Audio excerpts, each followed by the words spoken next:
Hello friends, আজ আমি যে সিনেমাটা নিয়ে বলতেছি সেটা হচ্ছে ভর্গ, যেটার আকাশ আঞ্জিরি প্রোডাকশনের সিনেমা এবং পরিচালনা করেছে শুভম রায়।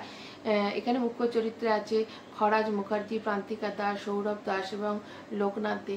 গল্পটা অনেকটা এরকম যে খরাজ দা একজন খুব শান্তশিষ্ট ভদ্র একজন টিচার, যার মেয়ে হচ্ছে প্রান্তিকা, এবং প্রান্তিকার সাথে বিয়ে হয় সৌরভ দাসের।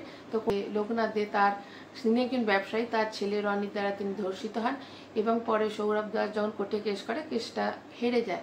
তো এবার তাদের সাথে আর কি হয়, মানে কি ঘটনা তারা ফেস করে, এবং এই যে খরাজ দা তার মেয়ের বদলা কি করে নেয়। বেসিক্যালি এটা একটা বাবা আর মেয়ের বন্ডিং সিনেমা।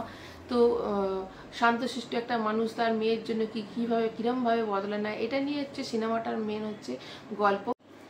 তো আমি তো বলবো যে এরম ধরনের সিনেমা অবশ্যই হলে গিয়ে দেখা উচিত, কারণ খরাজদার মতো একজন ভালো অভিনেতা, যিনি মানে সেরকম সম্মান তো আমাদের ইন্ডাস্ট্রিতে পাননি। তো এর আগে ওনার একটা, আমি ওটা নিয়েও বলেছি, AK-47ও আসছে। তো এরম ধরনের সিনেমা অবশ্যই হলে দেখা উচিত, কারণ এটা একটা বাস্তব ঘটনা নিয়ে তো সিনেমার রূপে তুলে ধরা।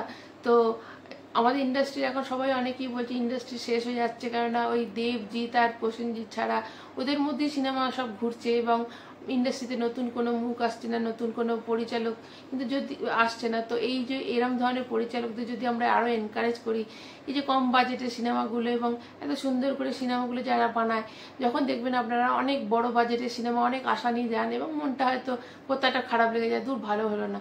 কিন্তু এই সিনেমাগুলো আপনারা যখন কোনো এক্সপেকটেশন নিয়ে যাবেন না এবং যখন খুব ভালো লাগবে, তখন তো এইটা কিন্তু খুব পজিটিভ দিক।